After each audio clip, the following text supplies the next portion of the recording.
People are starting to expose Hollywood and the music industry. I am going to detail Jane Roe versus Garth Brooks, the 27-page disturbing lawsuit that was filed last week in California. But before I do that, don't forget to like or subscribe to Pop Crime TV. This lawsuit is very icky, very disturbing, and Jane Roe, she was able to file this under a new California law. It's the Sexual Abuse and Cover Up Accountability Act. That's AB 277, which extends the statute of limitations for sexual assault survivors, allowing people like Jane Roe to seek justice for events that occurred several years ago.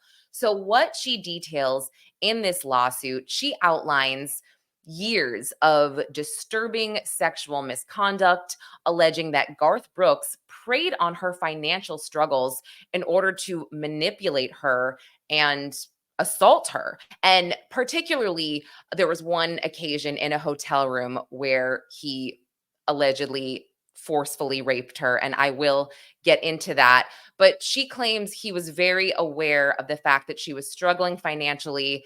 She most likely wouldn't leave this job that she had with Garth Brooks and Trisha Yearwood because it was great money. So he allegedly did things to her, knowing that she most likely wouldn't tell and that she would stay.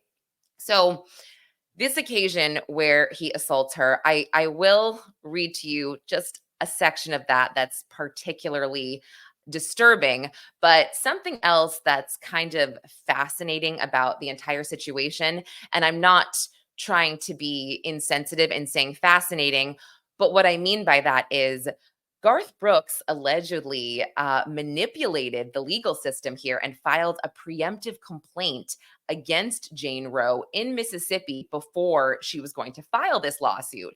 And so he was attempting to label her as an extortionist before everything came out. So he had some kind of hint here that this was going to happen. And I will get into that lawsuit as well because it's pretty interesting. But let's pull up just a part of the lawsuit. And this is on page 3. Let me make sure that you can all see this. I'll make myself a bit smaller here.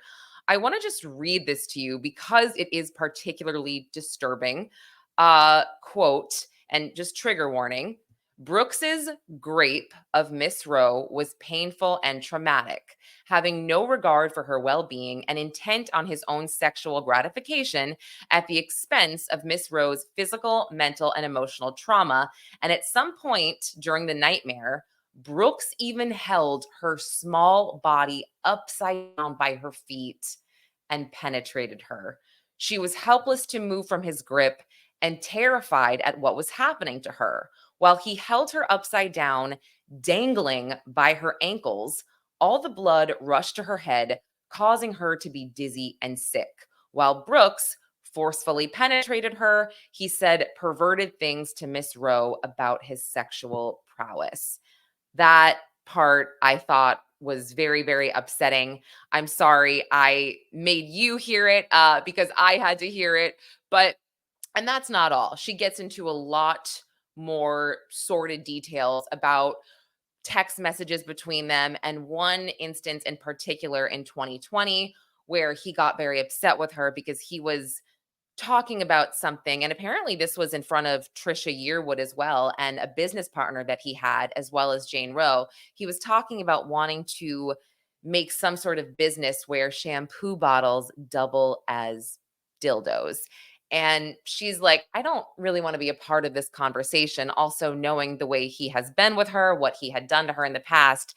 And he got very, very upset over this. So, there's one more part that I wanted to show you about a text message that was sent between them. And it shows, in my opinion, just the amount of gaslighting that was allegedly or potentially done here.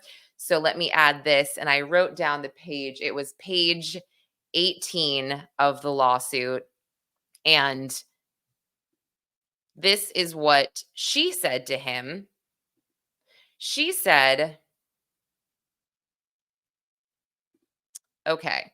In response to this thing in 2020 that happened with the shampoo bottles.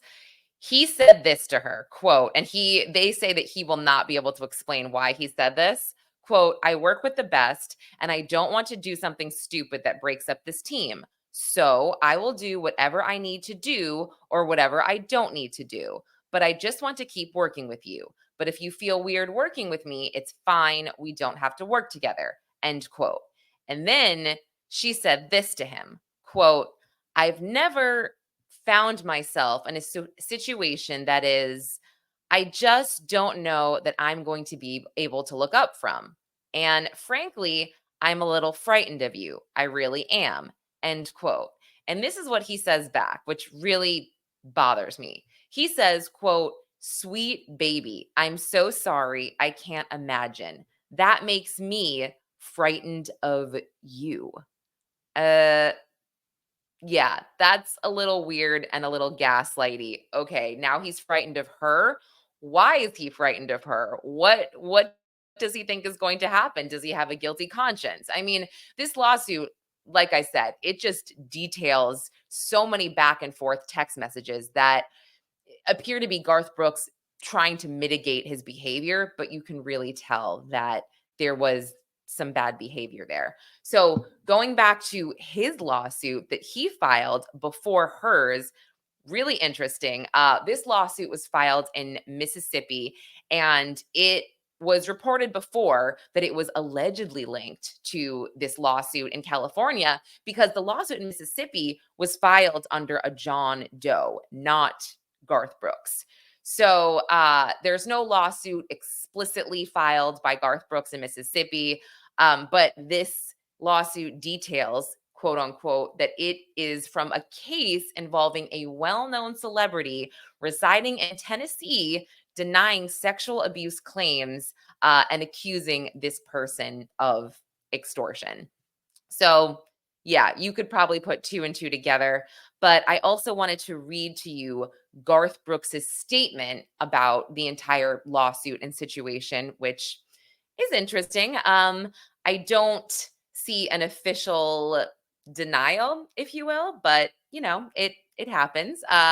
In statement analysis, I think that if you watch my channel, you will have seen me and Jack Fox, or possibly me and Peter Hyatt, and we'll be going over statements like this. I didn't have a professional look at this statement, but I just don't see a lot of deniability, or I don't see an apology of any kind, which, yeah, he doesn't think he needs one, clearly. So, quote, this is Garth Brooks. For the last 2 months, I have been hassled to no end with threats, lies, and tragic tales of what my future would be if I did not write a check for many millions of dollars. It has been like having a loaded gun waved in my face. Hush money, no matter how much or how little, is still hush money. In my mind, that means I am admitting to behavior I am incapable of, ugly acts no human should ever do to another. We filed suit against this person nearly a month ago to speak out against extortion and defamation of character. We filed it anonymously for the sake of families on both sides. So he admits that that lawsuit was him. And then he went on to say, I want to play music tonight. I want to continue our good deeds going forward. It breaks my heart. These wonderful things are in question now. I trust the system. I do not fear the truth. And I am not the man they have painted me to be. End quote. So you don't see an actual denial. I did not grape Jane Roe. I did not, you never see that. What you do see is him saying that he wants to continue his good deeds moving forward. And it breaks my heart that the wonderful things are in question now. I don't think that anybody is questioning what Garth Brooks has done for charity and things of that nature. And this is interesting. I recently did an interview with John Sally, and I asked him about Diddy. And John Sally is an NBA legend, but he went on to just list all the things that P. Diddy has done for charity and all the things that he has done to help the Black community. And that's fine. I'm sure he did a lot, and I'm sure he helped a lot, but that doesn't mean that he is not guilty of XYZ allegedly. And the same goes for Garth Brooks. And there's a whole section in the lawsuit that actually details Garth Brooks and his commitment to charity. And I did not write down what page that was on, but believe me, there is a whole section, I'm trying to find it right now, where Jane Roe details all of the things he does, and that is not in question. He's given a lot of money to charity, Habitat for Humanity, he and Trisha Yearwood, and yeah, nobody's questioning that here.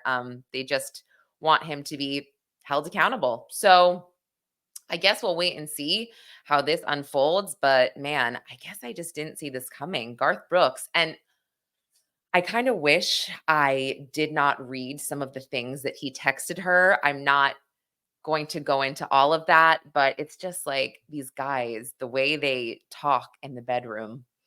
I bet they didn't think that that would ever be disclosed, but it was. Yeah, the way he refers to. Actually, never mind. You know what? I'll put a link in the video notes to both of these lawsuits if you are so inclined to read them. But thanks for watching Pop Crime TV. I hope that this breakdown was